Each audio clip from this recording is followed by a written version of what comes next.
One.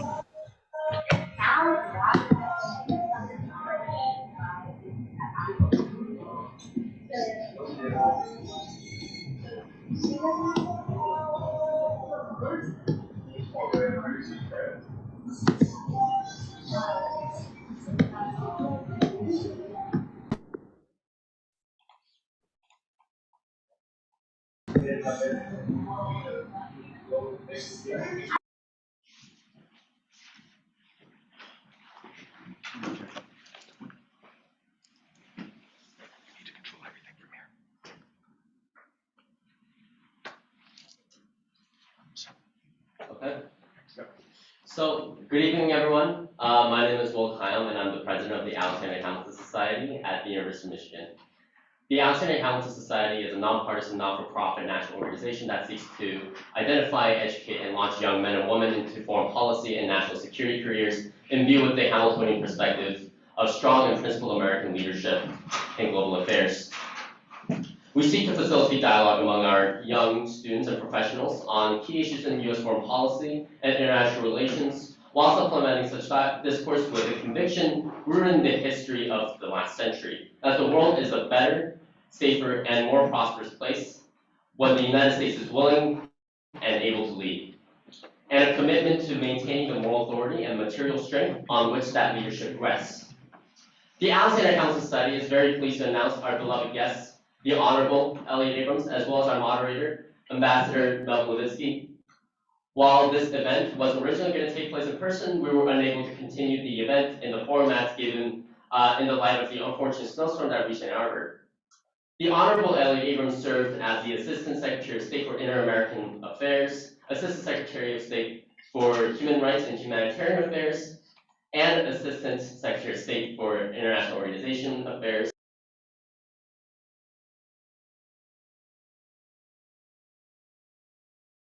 Informal things. So I got to know Elliott Abrams for the first time when I was director of a rather large office within the Bureau of International Organizations Affairs. And Elliott Abrams had come in to be the Assistant Secretary of State for International Organization Affairs. And so we had a lot of contact to begin with, although we didn't know each other before that. I'm a career officer, so I continued to head the office. There were new appointees in the Reagan administration. There's always a bit of confusion sometimes, and certainly some changes in policy and approach when a new administration comes in, particularly when the parties have changed. So we worked together for some time, and then Mr. Abrams, I'll call you Elliott. You call me Mel, it's better to do it that way, wrote a very interesting memo and a very, I would say, influential memo to the Deputy Secretary of State at the time regarding Reagan administration and human rights policy, making an argument that in order for the policy toward the Soviet Union, which was the centerpiece of the Reagan administration foreign policy, I would say, to be credible, we also had to have a credible and decent human rights policy toward the rest of the world, to call out human rights abuses in areas that, in many cases, where we had friendly governments, and certainly in areas where we did not have a friendly relation. So what I would say about this is that I entered this with a bit of trepidation because of the reputation of what they called at the time the neocons. These were people who had been Democrats, had worked for Senator Scoop Jackson, many of them, who was a Democrat senator from Washington, but had a foreign policy that I would say was very bedrock, traditional. And so when the new group took over, we all had to get used to each other. And then when Elliott Abrams went to become, after he'd written this very consequential memo on human rights policy during the administration, asked me to come over and become his deputy in the Human Rights Bureau, which was and a great chance for me to really have more of an effect on policy, and I enjoyed that time very much. I found Elliott to be, despite reputation of being hardline and neocon, all these things, to be one of the most open people to other opinions and to listen when someone had a disagreement with policy. So really a pleasure for me. Well, it's a pleasure for me to see Elliott again. We've been seeing each other every once in a while. And I'll turn it over to him to make his remarks, and then we'll come back with Q&A.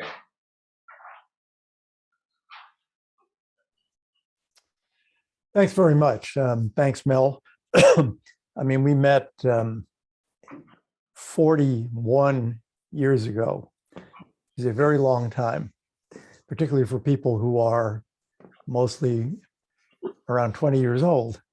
And I do regret not being there today.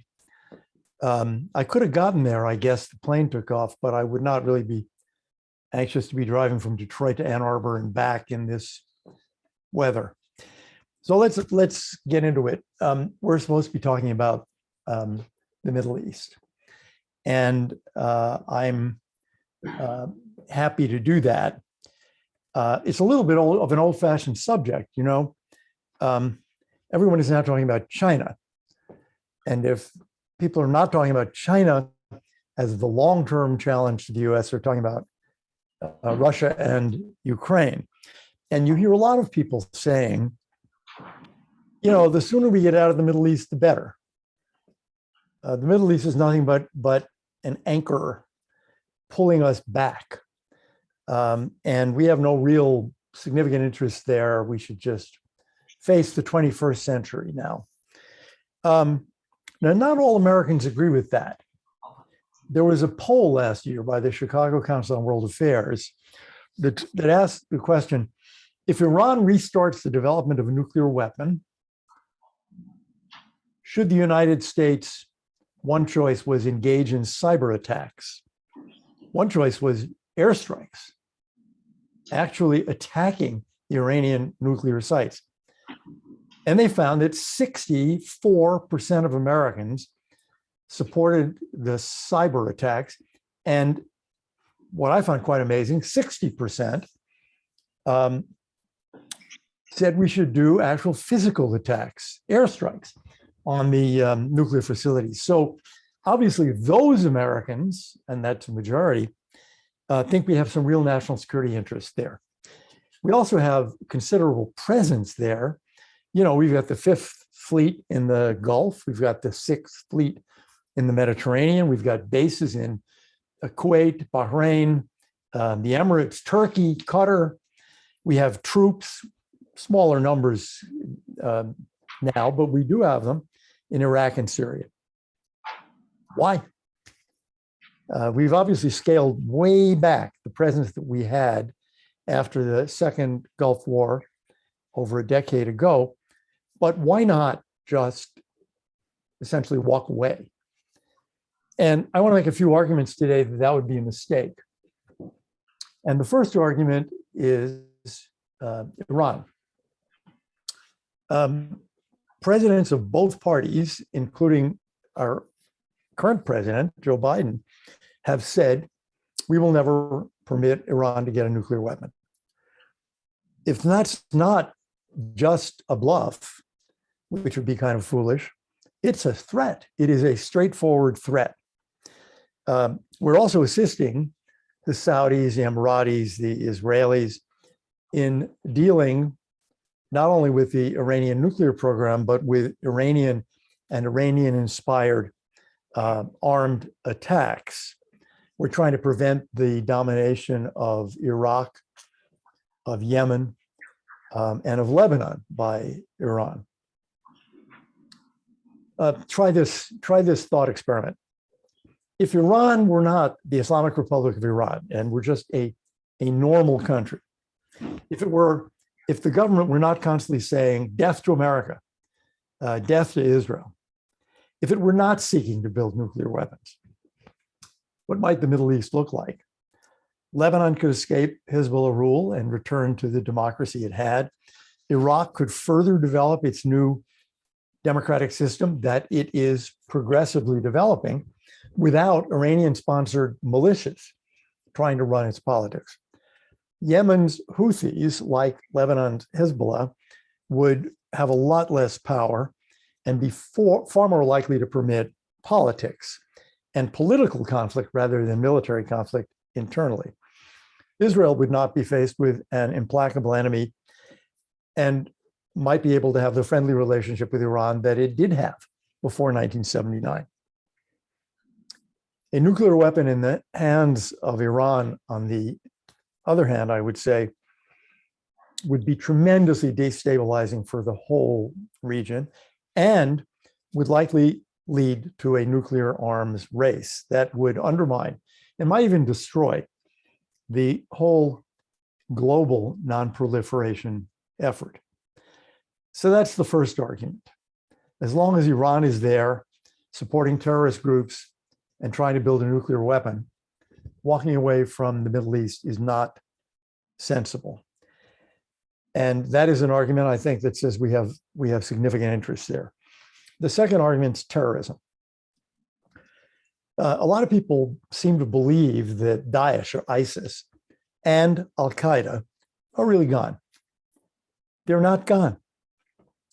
Al-Qaeda has important safe havens in Iran. It may develop safe havens again in Afghanistan. But let me just quote from the most recent report of the State Department on global terrorism. Quote, despite important counterterrorism successes, terrorist groups remained a persistent and pervasive threat worldwide. Although ISIS lost all the territory it had seized in Iraq and Syria, the organization and its branches continue to mount a worldwide terrorism campaign, carrying out deadly attacks globally. Illustrating the evolving threat, ISIS affiliates outside Iraq and Syria caused more fatalities during 2020 than in any previous year. Deaths attributable to ISIS-affiliated attacks in West Africa alone almost doubled from about 2,700 in 2017 to nearly 5,000 in 2020. That's ISIS. Now let me continue quoting on Al-Qaeda. In 2020, the United States and its partners continued to battle Al-Qaeda and its affiliates around the world. Al-Qaeda's networks continue to exploit ungoverned spaces, conflict zones, and security gaps in the Middle East to acquire terrorist resources and conduct terrorist attacks. Close quote. So unless you think we are somehow immune from future ISIS and Al-Qaeda attacks, that alone, I think, explains why we have continuing national security interests and a military presence in the Middle East. So that's second. Third, oil. We do produce now a lot of oil and gas, much more than we did 20 years ago, say. But oil prices are still global. We don't set them. And it is a fact that we, United States, we are still a very significant importer of oil. In October, this October, we imported 18 million barrels of Persian Gulf oil. Another thought experiment, Iran obviously is much, much stronger than in size, population, than Qatar, than Iraq, than the Emirates. Would we want to see, would we permit all of their oil reserves falling into the hands of this Iranian regime? Some of you may have studied the Carter Doctrine. In 1980, President Carter, who was not exactly a militarist, pronounced the Carter Doctrine. He said, quote, let our position be absolutely clear. An attempt by any outside force to gain control of the Persian Gulf region will be regarded as an assault on the vital interests of the United States of America. And such an assault will be repelled by any means necessary, including military force, close quote, President Carter. Would we permit Iran to do that today? I would argue that the main stabilizing factor in the region, keeping international waters like the Gulf itself, the Strait of Hormuz, the Bab el-Mandeb open The force keeping them open is the US Navy, which I think is in our interest. It's not in our interest alone, but it is in our interest. The kind of attacks that we've seen Russia make in Eastern Europe, in Georgia and Ukraine, and we may see another one soon, across international boundaries are not happening now in the Middle East. And I would argue that it's in our interest, and it's mostly because of the American presence. That's third. Fourth, allies. We have some allies in the region. The Gulf Arab states, Israel, Jordan, Morocco. Abandoning allies is not a formula for peace in the Middle East or anywhere else. And abandoning Middle Eastern allies would immediately undermine the security of every country that depends on US credibility. Japan, South Korea, Australia, Lithuania, Latvia, Estonia, Poland, every NATO country. That logically leads to the last argument I would make. The dangers and the risks in the Middle East will not be reduced if we reduce our presence drastically. They'll grow. They'll grow because there'll be no outside force pressing for the peaceful resolution of disputes, the way the United States is now pressing Israel and Lebanon to cooperate on getting offshore gas in the Mediterranean flowing, or the way we're pushing Israeli-Jordanian cooperation on water and electricity, or supporting Iraqi efforts to settle internal disputes by the ballot. What does stop Iran from seizing offshore oil and gas deposits in the Gulf? The way they seized some Emirati islands in the Gulf decades ago. What stops it? Iran shares some natural gas fields, for example, with Qatar. What stops it from saying, well, we want it all? We want 98% of it. What stops it from invading Bahrain, which has a Shia majority? We do. The United States does. So that is the argument for staying in, including staying in militarily. I realize that is not the hot issue on campuses. There are probably two much hotter issues involving the Middle East, the Iran nuclear deal and Israeli-Palestinian relations. So let me just spend a couple of minutes on each of those. I thought the JCPOA, the 2015 nuclear deal, was a terrible deal. A terrible deal because it paved a road for Iran to get nuclear weapons. It didn't stop them. It isn't clear what kind of deal will be made now. My guess is there will be an agreement. The noises coming out of Tehran suggest that they're ready to get into one. And it may be a return to the JCPOA, and it may be what's called less for less, where they do less and we don't give 100% sanctions relief, which I think is even a worse deal. Because under less for less, Iran might get rid of the 60% enriched uranium and stop enriching to 60%. But then it keeps the rest. It may be enriching to 20%, for example. It keeps the advanced centrifuges. It doesn't say anything about the previous military work, which it has stonewalled on. And it doesn't really let the IAEA back to do the full inspections it is supposed to do. And we know what happens when we give Iran money. That is, when sanctions are lifted, because we did in 2015. If you think it went to help the Iranian poor, to build more hospitals, a very substantial part of it actually went to the Iranian military budget, which increased very substantially, and to Hamas, Hezbollah, the Houthis. That's not a good deal. What I would hope the president would say, whether there's a deal or not, is what he said as a candidate, which that he would never permit Iran to get a nuclear weapon. In fact, I want to remind you what President Obama said. Quote, President Obama, I have said that when it comes to preventing Iran from obtaining a nuclear weapon, I will take no options off the table, and I mean what I say.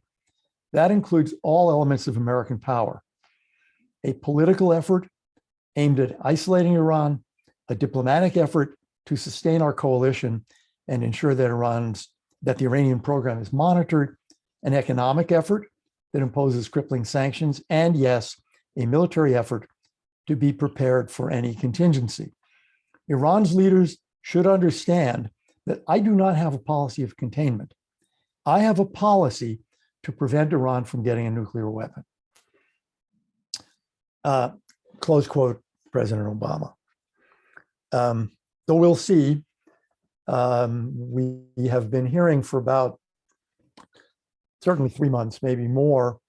Time's running out, time's running out. I think time really does run out probably in February. So we should know reasonably soon whether there is an agreement and what's in it. But I would just leave that by reminding you, it's the 2015 deal with sunsets. Well, we're 7 years into that deal. The first sunset is next year. And then every year, the Iranians are allowed to get closer and closer to a weapon. As to the Israelis and Palestinians, my expectation is that just as really very little has changed in the last 10 years, I don't think very much is likely to change in the next 10. There is one moment of change coming that could be significant. President Abbas of the Palestinian Authority is, I think, 86.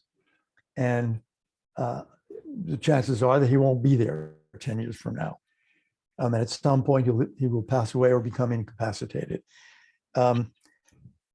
Theoretically, that opens the door to peacemaking, but I think in reality, it's unlikely to do so, because I think once he goes, what you're likely to see is a power struggle. Remember that he has 3 positions. He's the head of the Palestinian Authority, he's the head of the PLO, and he's the head of the Fatah party. And if those positions go to 3 different people, it even makes things more difficult. So, I think I've heard 1,000 speeches saying the situation in the West Bank is unsustainable. It's been sustained for 55 years, since 1967. So I don't quite understand why it will be unsustainable this year or next year or the year after that. The problem for the negotiations has not changed in a long time. The old saying, I think, is still true. The most any Israeli government can realistically offer is less than the least any Palestinian government can realistically accept. And that, by the way, is without even factoring in the problem of Hamas controlling Gaza and the split between Hamas and Fatah. So my guess is that when you all graduate, or you are in grad school, or for that matter, when you get out of grad school, the Israeli-Palestinian situation is going to look a lot like it looks today. And that, by the way, I think is the conclusion that so many Arab states are reaching as they open new relationships of their own with Israel, rather than keep them dependent on the Palestinian-Israeli situation.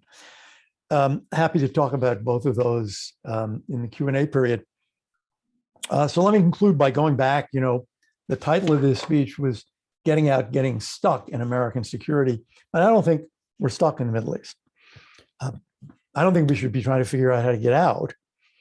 I don't think we're stuck in Europe and should be trying to figure out how to get out of Europe either. Those kinds of abandonments of American commitments, I think, are undermine global stability. We do have real resource problems because we're a global power, and we have several powerful enemies, starting with China, Russia, and Iran. I don't think these decisions are easy about resource allocation. The Stockholm Institute for Peace Research noted that after the Iranians got the money in 2015, between 2016 and 18, they increased their defense spending by 30%. Russian military expenditure has grown significantly in the last 2 decades, between 2000 and 2019 by 175%. In 2000, 2020, Chinese military spending jumped from 40 billion to 240 billion. Big jump. A 6-fold increase. So we have more to contend with than we did 20 years ago. That is the origin of the current argument that, yeah, it's all China, so we need to get out of Europe and the Middle East. But as I've said, I think credibility is indivisible. I don't think that if you abandon allies in Europe or the Middle East, you maintain your credibility with respect to the Russians or Chinese. I don't think the resource issue is a mirage. I think we need to spend more on defense. Congress just actually upped the Biden budget by $25 billion. Can we spend more on defense? You know, when Mel and I first met, when Ambassador Levitsky, he wasn't even Ambassador Levitsky yet at that point, we were spending about 8% of GDP on defense during the Cold War. We are a much richer country now. We're spending under 4% of GDP. So could we spend more? Yes, we could. We could, and in my view, we should. All right, why don't I stop there, because I do want to leave time for discussion. And again, happy to discuss any of this in Q&A period. And happy to be here at an Alexander Hamilton Society event, and only sorry not to be there with you and with Ambassador Levitsky physically. Well, so there's a lot to chew on now, given you've covered quite a few issues. Let me pose just a question, and then I want to turn it over to the group. You were talking about getting out. Do you think really there's an impetus, or do you think American public opinion is such that there is really a real chance that, that people really want to get out of this? That we don't have any, we don't have a dog in the fight, as Jim Baker used to say. Sorry. I don't see this myself from here, but I wonder what your views are on that. Well, I think we're seeing this in the context of China. We're seeing people who say, the example I'd give is Elbridge Colby, who wrote a new book about China. And I agree with much of what he says about China, but his conclusion is, this is the challenge of the 21st century. Nothing else matters. Everything else is really peripheral. So since we need more resources, we've got to get all these troops out of Europe and the Middle East, where we have tens of thousands. We've got to decrease the spending. We just can't afford this kind of thing anymore. We didn't have the great threat of China. Now we do. So how much support is there for that? That public opinion poll from the Chicago Council on World Affairs suggested it's an argument, it's more of an intellectual argument in Washington than one that is winning converts in the country. But there is an isolationist argument out there. There are isolationist NGOs. There's lots of money going into putting isolationist arguments in think tanks and universities. Money that, interestingly enough, comes from the left and the right, from the Koch brothers and George Soros. So it's out there. And I think from my point of view, we need to be very wary of that argument. Okay. Well, let's go on to some questions. And Will, you get this, since you're heading the Hamilton Society. We give you the privilege of asking the first question. Yeah, thank you so much for your time here. Definitely very enjoyed what you had to say on Middle Eastern affairs. So I have two questions actually. One question was, you mentioned the flaws and some of the shortcomings of the JCPOA, and in a lot of aspects I quite frankly agree. And there are some military options available on the table in order to ensure that Iran doesn't get a hold of nuclear weapons. One of the concerns that were brought up, however, was the reliability of preemptive and strategic strikes on nuclear facilities in order to prevent them from getting nuclear weapons in the first place. And one example of this was when Israel struck Osirak in Iraq, and it quite frankly accelerated the nuclear program after they bombed away the nuclear weapons that they had. And the only reason we know this is that after Saddam Hussein was overthrown in the 2003 invasion, we were able to see this through declassified documents. How exactly will we prevent that kind of acceleration of those programs following those military options, and how should we use those military options to prevent Iran from getting nuclear weapons? My second question is a more broader topic. So in Jean Kirkpatrick's book, Dictatorships and Double Standards, she draws a clear distinction between totalitarian regimes and authoritarian regimes. And during your tenure as the Assistant Secretary of State for Human Rights and Humanitarian Affairs, you authored a memo in December 1981 that removes the double standard article in order to equally uphold human rights globally, both for regimes that are aligned with the Soviets and those that are more so aligned with the US. And yeah, so to what extent should the United States overlook human rights issues by our key geopolitical allies? And if we do, how should the United States minimize compromising on said alliances by imposing human rights standards on those allies? Okay, those are really good questions, both of which deserve an hour or two. But let me try to be brief. The military option with respect to Iran obviously has to be a last resort. And maybe we can avoid it, and we would hope to avoid it. It exists. That is, does the United States have the power to eliminate the Iranian nuclear program or most of it? Yeah, we do. And we know that Israel essentially eliminated the Iraqi program in '81, and then the Syrian program in 2007. Now, you ask a very good question, which is, well, okay, that's day one, but then don't they start rebuilding? Well, one could argue that Iraq actually did not try to rebuild. But remember this, we've made a threat. 4 or 5 presidents in a row have made a threat, right? And Joe Biden has made it. You're not going to get a nuclear weapon. We will not let it happen. If we ever needed to make good on that threat, and a President Biden or his successor, actually did this attack on the nuclear sites, and then said to the Iranians, look, 5 presidents have said this. We are not going to let you get a nuclear weapon. You can try to rebuild again. We will not let it happen. That statement in the aftermath of an attack is awfully credible, isn't it? I mean, we would have done it once, and we would now be very credible in saying, we're not going to permit this. This is not going to be permitted. Peaceful nuclear energy, absolutely.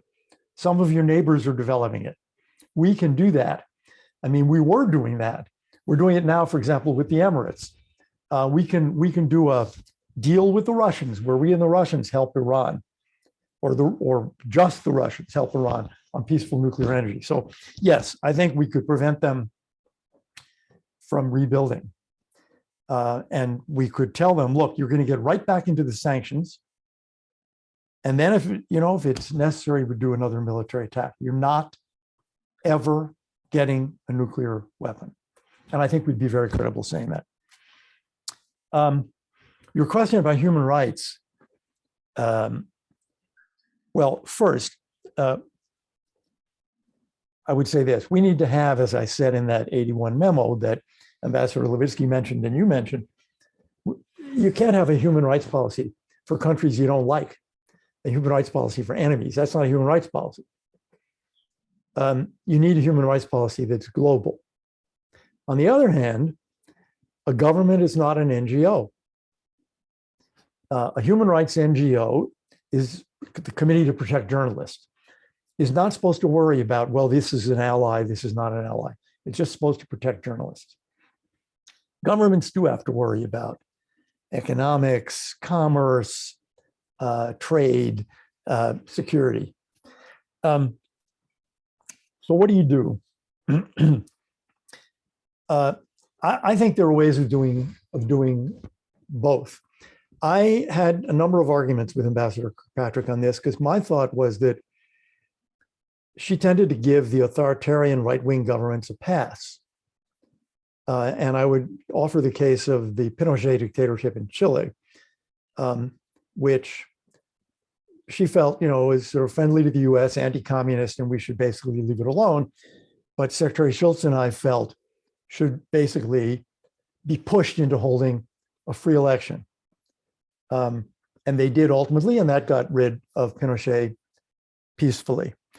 I think there are ways of, first, let me say, many of our friends that are authoritarian governments are not as stable as they look. Good example here was the Mubarak regime in Egypt, which the United States backed and backed and backed without much pressure for reform. And that was a huge mistake because the lack of reform and the insistence that his son follow him as president is essentially what led to his overthrow. And by the way, I think we're doing it again in Egypt. Now, you can't ask somebody to commit suicide, right? I mean, you can't, it isn't sensible to go to President Sisi in Egypt, for example, and say, we don't like what you're doing, you should resign. The question is, what can you find where you can have a real impact? For example, political prisoners, maybe that should be what you really try to make a difference on. In the Bush administration, in Saudi Arabia, we tried religious freedom because the argument we made to them was, you believe in religion. You think everybody should worship God. Why don't you let people worship God?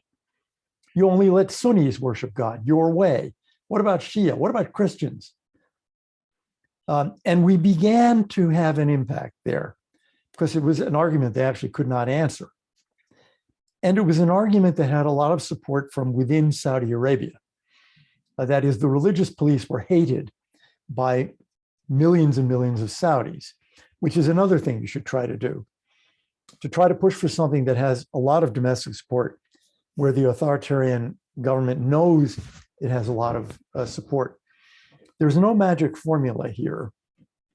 And there were going to be fights in every administration between the people, primarily in the State Department, who were pushing for a stronger human rights policy, and people say in the Trade Representative's office, Treasury Department, Commerce Department, Defense Department, who were saying, leave them alone. They are an important ally of the United States. I'll give you one more example. At the end of the Reagan administration, beginning of the Bush administration, Panama was a vicious dictatorship. And we in the State Department wanted to make some moves against General Noriega, who had declared himself president. And the Defense Department didn't, and said, well, we have 10,000 troops down there. We need his assistance. That diplomatic effort that we were making failed, which is what led to the invasion ultimately a couple of years later by the first President Bush. But it's never easy. And it sometimes makes the Human Rights Bureau in the State Department, in which Ambassador Levitsky and I served, seem like a remote outpost, but it's a fight worth fighting. Thank you so much for answering those questions. They're very wonderful responses. So now we're going to turn to the audience. If you have a question for Mr. Abrams, please use the raise your hand function, and we'll be willing to call on, or whether it's Zoom audience or whether it's the audience here.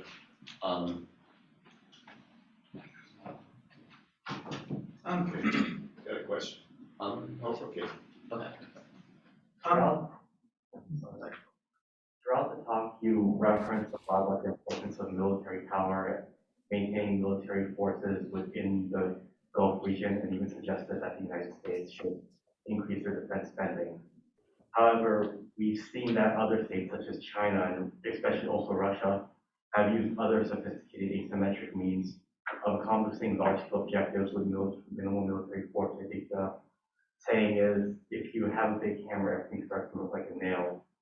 Do you think the U.S. should rethink how they use military force and perhaps consider using more sophisticated means of diplomacy going into the future? Thanks. Well, there is that danger that you that you mentioned. I think the first people to agree with you would really be the U.S. military.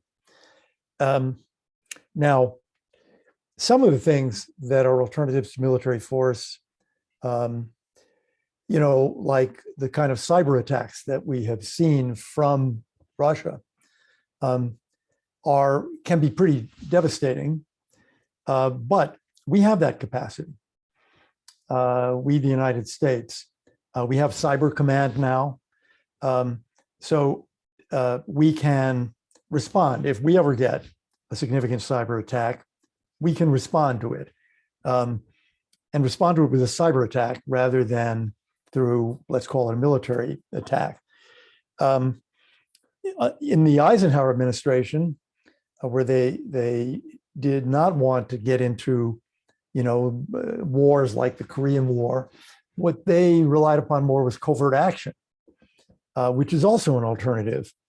It's a difficult alternative, and you need congressional approval to do it. I mean, obviously from a small group in Congress, or it wouldn't be covert. But the thing is, I don't think any of that substitutes, for other kinds of military power. That is, yes, you do see Putin building up his cyber capabilities, but you also see him spending an enormous amount on his Air Force and his Navy. Same thing in China. Vast increase in the size of the People's Liberation Army, Air Force, and Navy. So none of these countries has made the decision, good old-fashioned military power is now outmoded. The decision they've made is that they need to add to it other capabilities. One of the things we do as a substitute for military forces, we use sanctions a lot. And that's been criticized. People have said, we're too quick off the trigger using sanctions, and we're going to get sanctioned out, and people will stop relying on the US dollar. And I'm basically unsympathetic to that, because why do we use sanctions? It's a form of pressure that isn't gunboat diplomacy. So I think there's a lot of agreement in the US government that that military force is always a last resort. But when you're up against people like the Chinese, who are using the Navy, building bases, threatening countries in the South China Sea, and when you see Putin, who again has gone across borders physically in Georgia and Ukraine, I don't think we can abandon, what should we call it, old-fashioned military power at the same time. Okay, great. Now we have a question from Jasper Painter from Middlebury College. Hi, so Mr. Abrams, I was going to ask you a question regarding Latin American policy. We've recently seen a rise in that region of authoritarian populist leaders and movements, including Chavez and Maduro in Venezuela, Evo Morales in Bolivia, as well as Ortega in Nicaragua. So what do you think the US, economically or otherwise, can do to try to prevent the spread of this authoritarian populism across the region and elsewhere, as well as what steps maybe the US could take to try to unwind this authoritarian current where it already exists and is in power? Thanks. I would like to distinguish first between two phenomena in Latin America. One of them is vicious leftist dictators like Maduro in Venezuela and the Castro regime in Cuba. The only reason they hold power is they're willing to kill people to stay in power. And according to the UN High Commissioner on Human Rights, Maduro has executed thousands and thousands of, it's over 7,000 peaceful political opponents. Throw in Nicaragua, third example. The only reason Ortega is in power, he wasn't elected in they didn't have an election. He holds power by brutality. There are now 170 of the political leaders of the country, including everybody who wanted to run for president, is in prison under very brutal conditions. That's one phenomenon. And there, what the United States should try to do is make common cause with other democracies, Canada, Latin American democracies, the EU, to bring lots of diplomatic and economic pressure on them to hold free elections, because that's the way the people of those countries will be able to decide the future of the country. So that's one phenomenon. The other phenomenon is where in free elections, for example, in Chile most recently, voters have chosen a leftist populist government. They may choose one now if they reelect Lula instead of Bolsonaro in Brazil. They've done it in Ecuador. They've done it in Peru. These are free elections. So we should not be doing anything to try to hurt those governments. My hope would be that, as has happened sometimes in the past, citizens, voters conclude these guys actually don't know how to run the economy well. This experiment is a failure. I mean, we've seen it in Chile, we've seen it in Argentina, and we've seen it go back and forth. There's not much the United States can do except lecture, and say what we think is the appropriate economic policy. We do have influence in the Inter-American Development Bank, World Bank, IMF, and I think we should sometimes use it to make sure they're not throwing good money after bad and paying for economic policies that are going to be disastrous. But as long as these experiments in leftist populist economics, which I think are absolutely bound to fail, if they were voted in by the people of the country and the political system is still democratic, so there can be another free election in 4 years and people can choose again, they're entitled to choose their own economic policy. Great, wonderful. Our next question is from Blake Pratko, one of our members from the Outstanding Council Society. He's in our in-person audience. But yeah. I enjoyed your remarks. My question is, how will the future energy transition away from oil impact U.S. and Middle East foreign policy and relations? Thanks. That's a very big question. First, the transition away from oil is going to be slow. And it can be slower, in my opinion, if we try to eliminate what you might call transitional technologies like natural gas. And if we try to eliminate the use of nuclear power, which is clean power. But here's a thought experiment. Suppose we couldn't feed ourselves. As you know, the United States has been feeding itself with not importing food from the very beginning. But just suppose we couldn't. I mean, there are many countries, including advanced countries, that can't. And suppose the United States were a country that had this big population, and we need to import bread. We would not have all these bases in the Persian Gulf, right? We would have bases in the Emirates and Qatar and Kuwait. We would not have the Fifth Fleet because those countries would essentially not matter much. Where would we have built over the last 100 years, 125 years? Where would we have bases? You know where? In Australia and in Argentina and in Ukraine. Why? Because they have wheat. They produce wheat.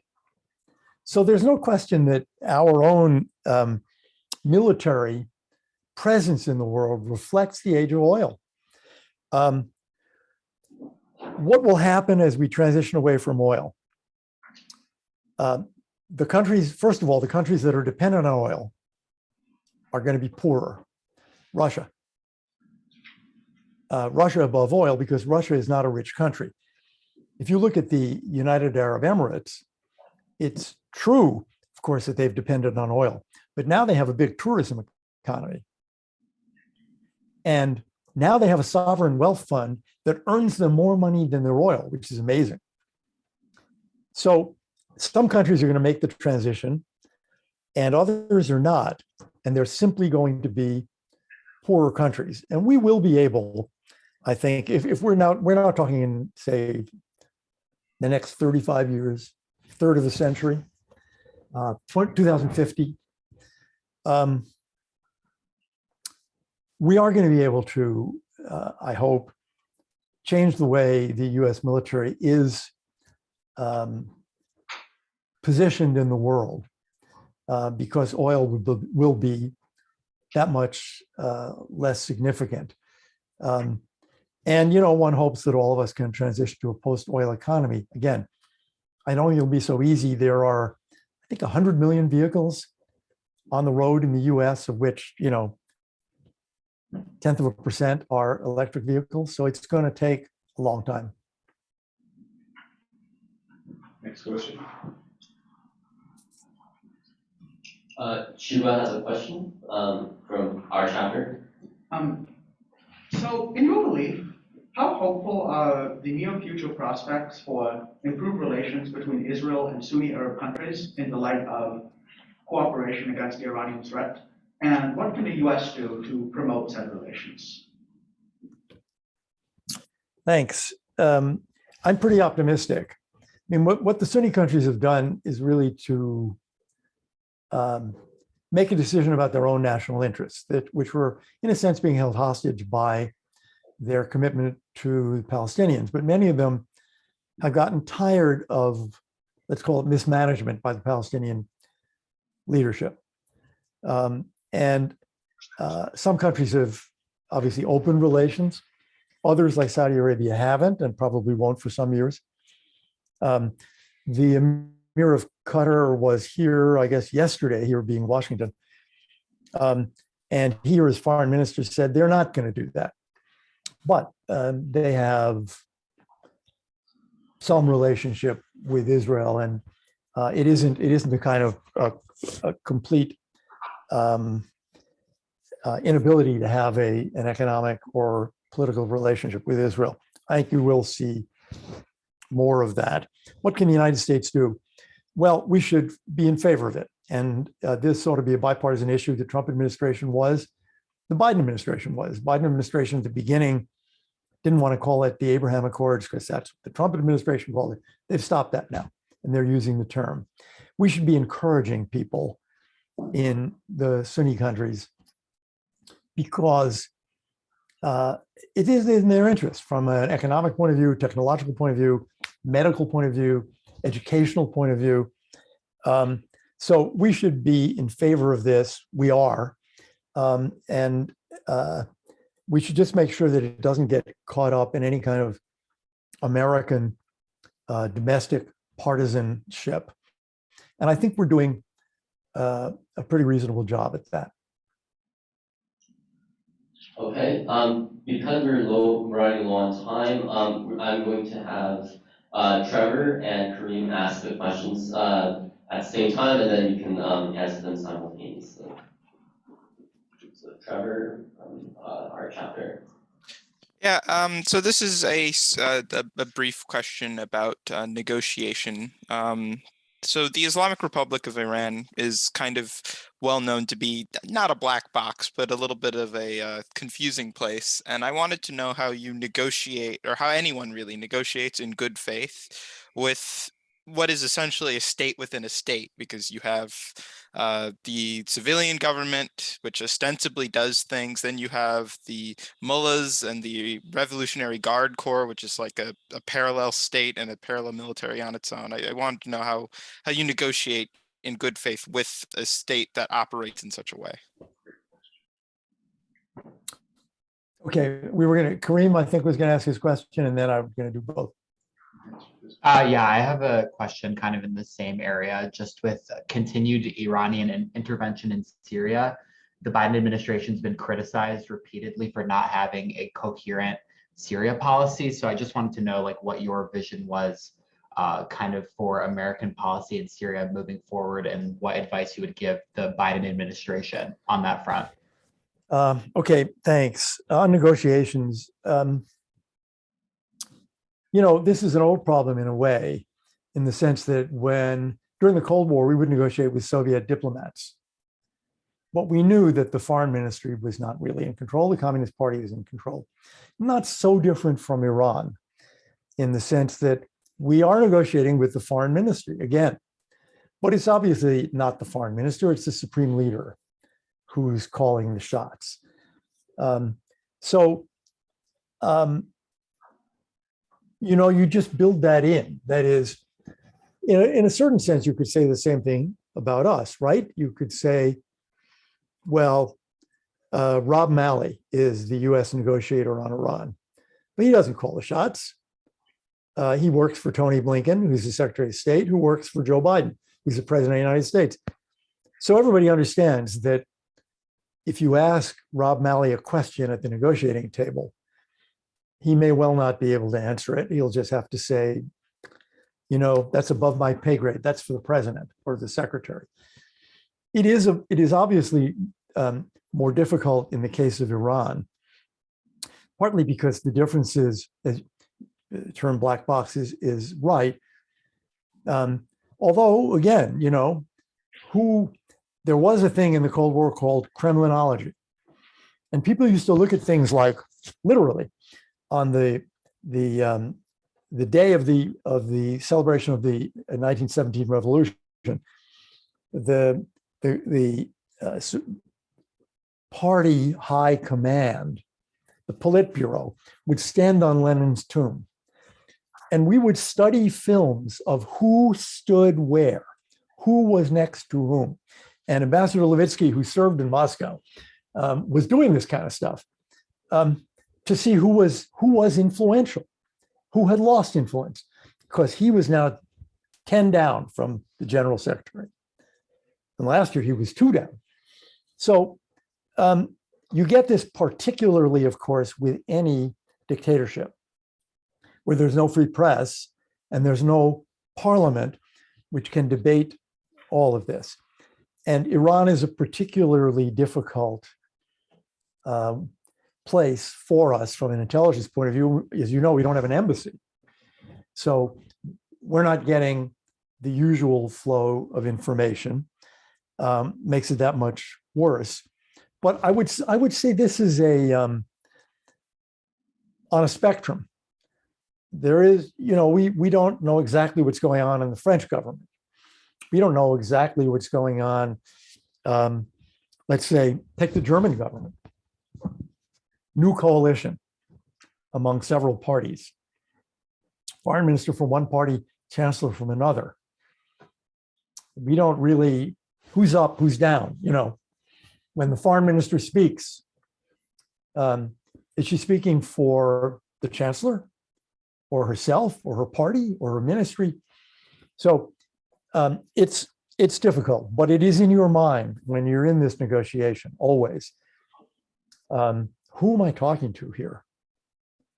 And is this person really able to speak for his or her country? That doesn't even get into the question as to whether they're lying to you, which is yet another question you have to face. On Syria, I'm not a Syria expert.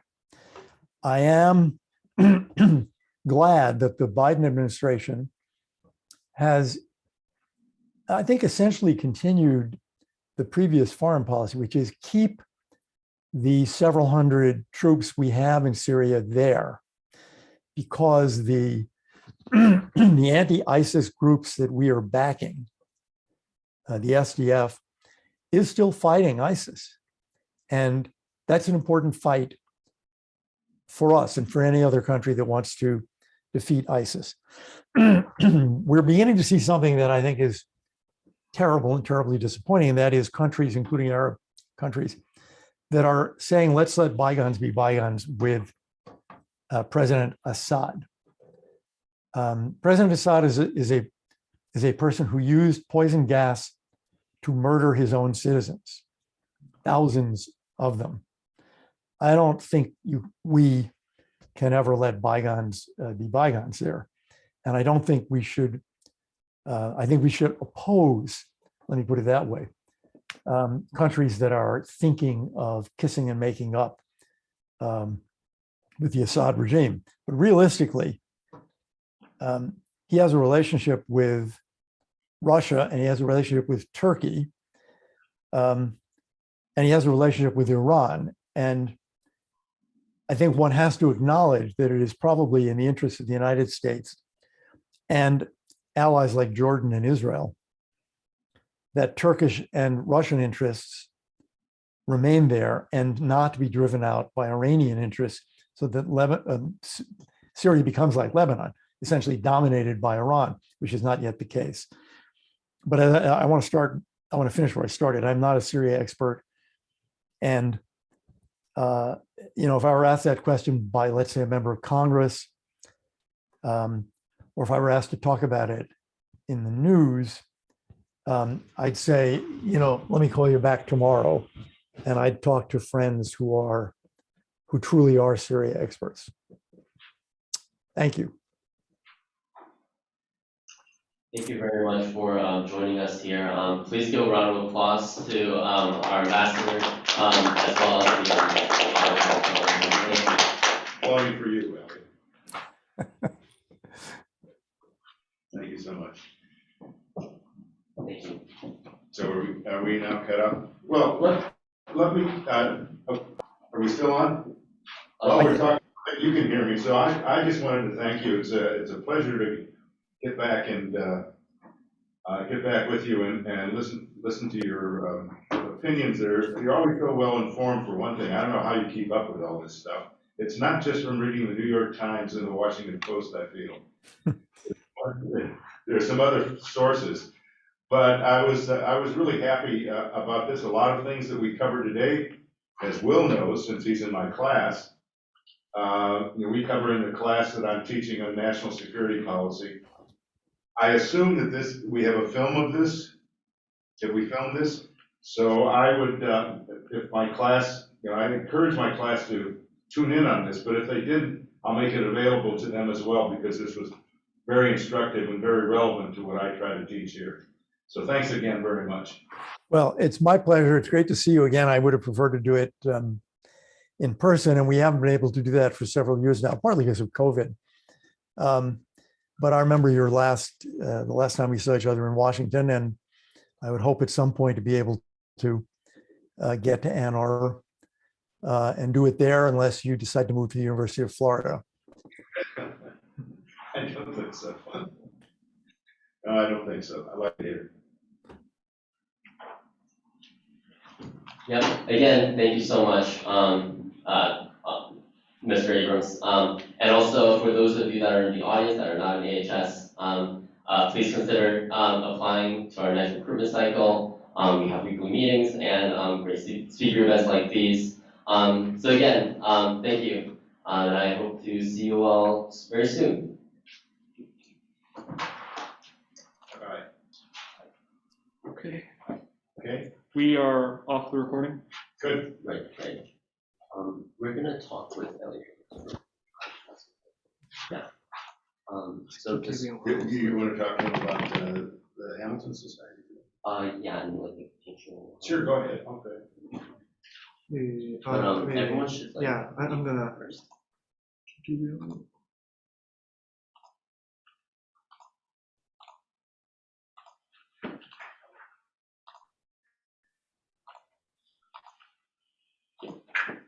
All right, thank you guys who in the live audience for coming. We appreciated that presence. And I think it added a nice touch, just sort of from the virtual events we've been used to over the past, let's say, 18 months.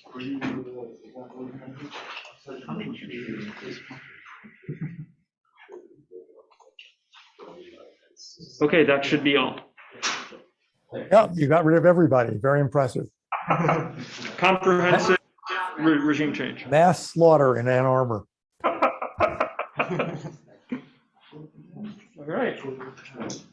Okay, fine. Should I just get rid of these computers?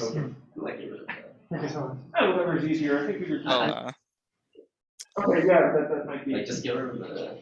We were just talking. Do you want me? I can say it. No, of course, please, Professor. Okay. Feel free Yeah. to do whatever you One of the things we wanted to talk about was coming to campus, and I think you even suggested a date about 7 weeks from now, 6 weeks, 7 weeks, something like that, when theoretically the weather will be better. And I'm happy to do that. Awesome, thank you. Change the subject though.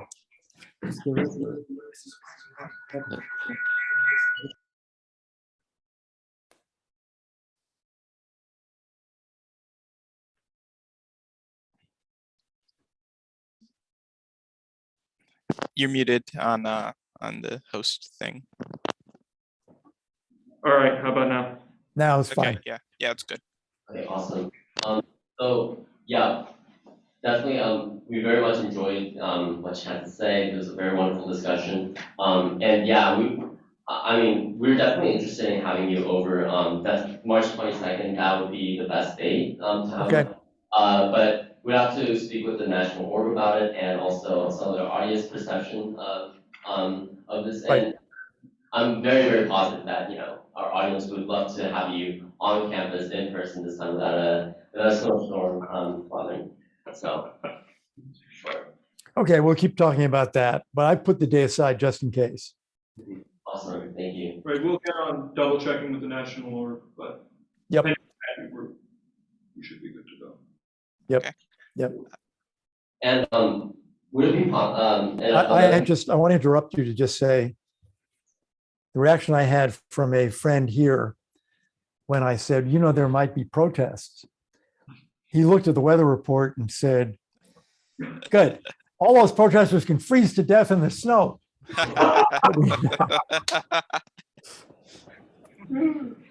We never got to do that. oh well. But yeah, there was one individual who emailed a few like I mentioned this to him. right. But fortunately, he was not able to disrupt the meeting or find the room. There's one other alternative to March 22nd. I will just tell you, a few years ago, pre-COVID, I spoke at Berkeley. I told Ambassador Levitsky this.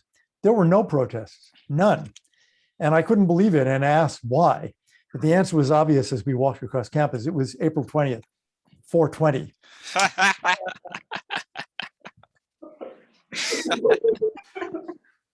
No surprises there.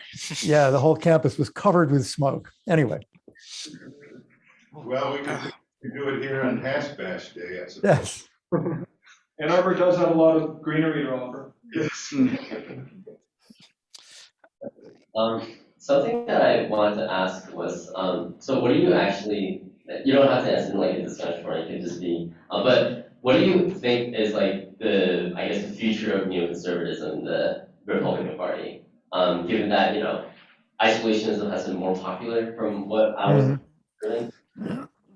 Well, again, great question. Really worth 3 hours. First, neoconservatism started in the Democratic Party, really. Right-wing Democrats like, as Ambassador Levitsky said, Scoop Jackson, Gene Kirkpatrick. That's over. There is no such movement in the Democratic Party today. The last gasp was, I think, Joe Lieberman, who then was basically thrown out of the party and denied renomination for the Senate in a primary.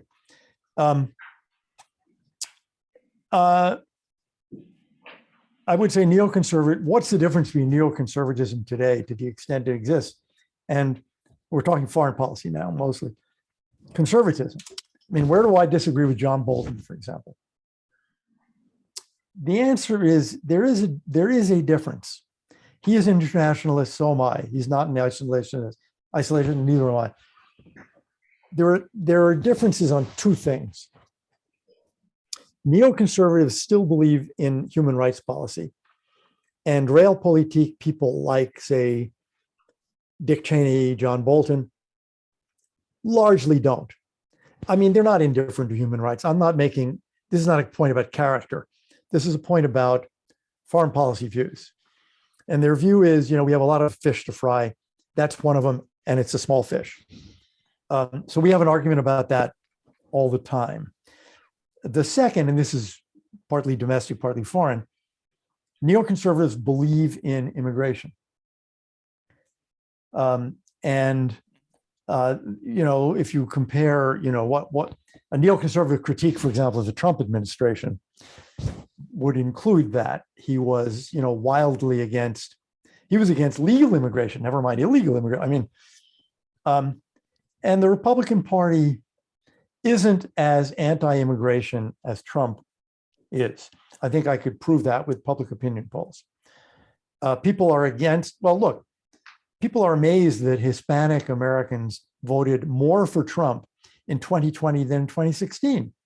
And one of the reasons they did is they're not for illegal immigration. They're for legal immigration. So I would say those are two of the big differences: human rights, immigration. But that means that on a lot of issues, for example, how to deal with China, Russia, Iran, there are no differences really. I don't tend to use the word neoconservative because it is mostly used by people who use it as an insult. And either what they really mean is warmonger. Sometimes they mean Jew warmonger. And the term is rarely used now the way you used it, purely descriptive. What does it describe? So I call myself a conservative, but there are still, I could give a list of people in the Republican Party. They're all in the Republican Party, really, very, very few in the Democrats now, who I'd say essentially, whether they know it or not, they're neoconservatives because they believe in a foreign policy that's